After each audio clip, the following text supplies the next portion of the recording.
Salve Diomedes, welcome to this video lesson on Fabulae Faciles, section 31, the eighth labor of Hercules, the man-eating horses of Diomedes.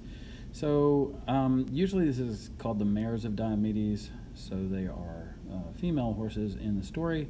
In this version, though, we're going to find them to be masculine, all right? I don't know if this is just the author just being kind of lazy, or if it's just actually a different version, right? Postquam ex insula Creta rediet, after he returned from the island of Crete, Hercules ab Eurysteo in Thracium missus est. Hercules was sent by Eurystheus into Thrace. Ut equos Diomedes reducerit, in order that he should return the horses of Diomedes. Okay, so this is a purpose clause here. That in order that, so that he might return the horses of Diomedes. And again, often these are specifically mares. In Latin, that would have been equos. He equi, these horses. Notice again the masculine. In feminine, it would have been hi equi. He equi, these horses, carne hominum vescebantur, fed on humans' flesh, or the flesh of human beings. Okay?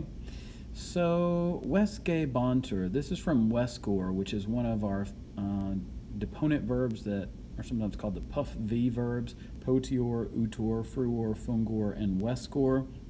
They are five pretty common verbs that are not only deponent, that is, they look passive, translate active, but also take an ablative object. And carne here is the object of this verb. They feed on the flesh, carne, of people, hominum.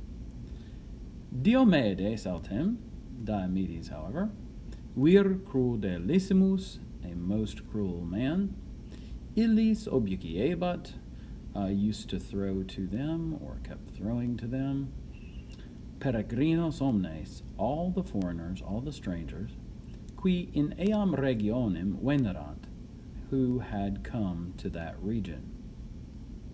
Hercules igitur, Hercules therefore, magna celeritate, with great speed, in Thracium contendit, hastened into Thrace, et ab Diomede postulavit, and he demanded from Diomedes, and here we get another subjunctive clause, ut equi sibi traderentur, that the horses be handed over to him. Now that one would be an indirect command clause because it's after a verb of demanding. If you demand, suggest, advise, persuade, any of that somebody do something, you're going to have an ut or ne clause of indirect command. Cum tamen ille, when nevertheless he, hoc facere nolet, did not want to do this. And by the way, since we got the tamen, we could go ahead and say, although nevertheless he didn't want to do this. Hercules ira commotus, Hercules, moved by anger, regem interfecit, killed the king, et cadaver eius, equis obiciusit, and ordered his corpse, cadaver, of course, dead body, that's where we get cadaver from in English. He ordered that to be thrown, obici, to his horses. A little bit of poetic justice, since he used to throw other people to the horses, right? I should note here that cum clause with the cum and the tamen, that is what's called a cum concessive, when we can translate it as though or although. Ita, so, thus, mira rerum commutatio facta est, an amazing change of things occurred. Isenem, for he, qui antea multos cum cruciato necaverat, ipse eodem supplicio necatus est. For he who had earlier killed many people, multos, with torture, cum cruciato, that is to say, it's pretty torturous to die being eaten alive by horses. Ipse, himself, necatus est, was killed eodem supplicio, by the same sort of execution, we might say. Supplicium is a little bit of a tricky word. It implies bending down or bowing down. Supplicium can be supplication for, to gods or to a king or something like that. But often it means punishment, or even as here, something a little bit more like execution, probably from the fact that you bow down to receive your penalty, right? It's from the plico, plicare verb root, which has to do with folding. Cum haec nuntiata essent, when these things had been reported, nuntiata essent, pluperfect subjunctive, in this cum clause. Omnes qui eam regionem incolebant, all those who inhabited that region, maxima laetitia affecti sunt, were affected, affecti sunt, with the greatest joy, maxima laetitia, et Hercules meritam gratiam referebant, and they returned well-deserved thanks, meritam gratiam, to Hercules.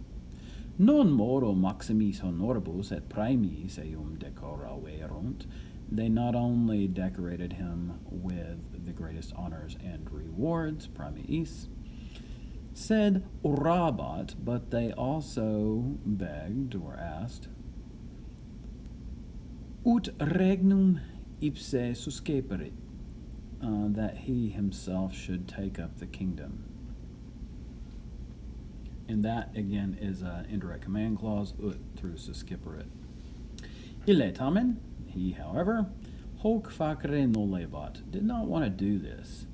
Et cum ad mare redisit, and when he had returned to the sea, navem occupavit, he seized a ship.